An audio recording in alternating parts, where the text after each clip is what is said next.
నమస్కారం. ప్రభుత్వ పథకాల అప్డేట్స్ ముఖ్యంగా రైతు భరోసా, ఇందిరమ్మ ఇండ్లు, రేషన్ కార్డులు, భూమి లేని పేదలకి 12,000 ఆర్థిక సాయం గురించి మన ఛానల్లో వీడియోస్ అయితే వస్తుంటాయి. తప్పకుండా సబ్స్క్రైబ్ చేసుకోండి, వీడియోస్ అయితే లైక్ చేస్తూ ఉండండి. ఒక ముఖ్యమైన విషయం ఏంటంటే ఈ 4 పథకాల్లో ఈ రైతు భరోసా పథకం అయితే ఎలక్షన్ కోడ్ ఉన్నా కానీ అమలయ్యే అవకాశం ఉంది. అందుకోసమే మరి అన్నదాతల ఖాతాల్లోకి రైతు భరోసా నిధులు ఎకరం లోపు ఉన్న రైతులందరికీ అకౌంట్లో జమ అయినట్లు వ్యవసాయ శాఖ మంత్రి తుమ్మల నాగేశ్వరరావు అయితే ప్రకటించారు. ఇక ఇందిరమ్మ ఇండ్లు, రేషన్ కార్డులు, భూమి లేని పేదలకు 12,000 మాత్రం ఎమ్మెల్సీ ఎన్నికల కోడ్ సందర్భంగా ఆగిపోయినట్లే. ఇక మార్చి 8 తర్వాత ఎలక్షన్ కోడ్ ముగిసిన తర్వాత ఆ 3 పథకాలకైతే ఫైనల్ లిస్టు పెట్టి అర్హులను ఎంపిక చేసి మంజూరు పత్రాలు ఇస్తారు.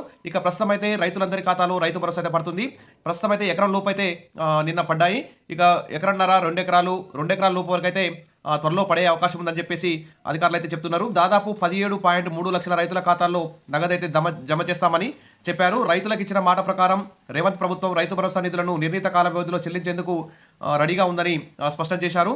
ఇక చూస్తే ఇక్కడ ఎకరంలోపు రైతులకు తొలి భరోసా, వ్యవసాయోగ్యమైన భూమిని రైతు భరోసాకు అర్హత కలిగిగా తీర్చారు. 72 లక్షల మందికి పైగా రైతుల వద్ద ఉన్న భూములన్నిటికీ మరి ఖజానాలో నిధుల లభ్యతను బట్టి రైతు భరోసా ఇవ్వాలని ప్రభుత్వం నిర్ణయించింది.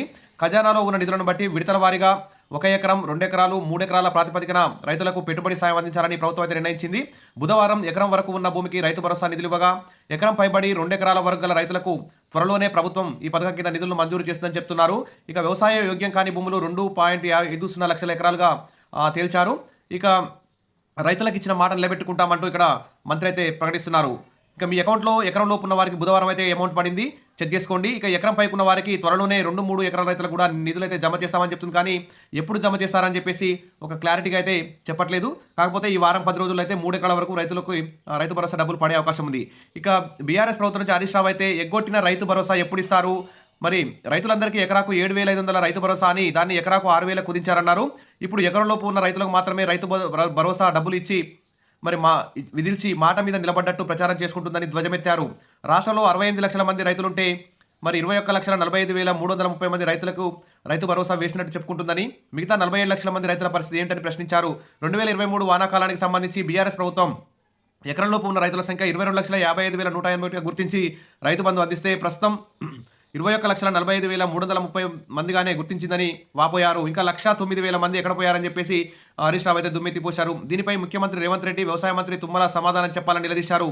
కాంగ్రెస్ పాపం రైతన్నలకు శాపంగా మారిందని ఆవేదన వ్యక్తం చేశారు. 14 నెలల పాలనలో 415 మంది రైతులు ఆత్మహత్య చేసుకోవడం బాధాకరమని అన్నారు. రైతు భరోసా రాలేదని ఒకరు, అప్పు కట్టలేదని ఇంకొకరు, రుణమాఫీ కాలేదని, బ్యాంకుల వేధింపులు భరించలేక మరొకరు, ఇలా రాష్ట్రంలో రైతులు అష్టకష్టాలు పడుతున్నారని చెప్పారు. ఇక ఎలక్షన్ కోడ్ అభ్యంతరం చెప్పలేదని, ఇది పాత స్కీమ్ కాబట్టి ఈ రైతు భరోసా కంటిన్యూ అవుతుందని చెప్పేసి అధికారులు అయితే చెప్తున్నారు. ఏది ఏమైనా 3 ఎకరాలు, 4 ఎకరాల వరకు అయితే ఈ 10 రోజుల్లో పడే అవకాశం ఉందని చెప్తున్నారు. ఇక ప్రభుత్వం దగ్గర ఉన్న డబ్బులని, నిధులను బట్టి ఇక ఎకరం, 2 ఎకరాలు, 3 ఎకరాలు, 4 ఎకరాలు ఈ విధంగా ఎప్పుడైనా పడొచ్చు. రెడీగా ఉండండి. ఇంకేమైనా డౌట్ ఉంటే కామెంట్ సెక్షన్లో పెట్టండి, క్లియర్ చేస్తాను. Thank you.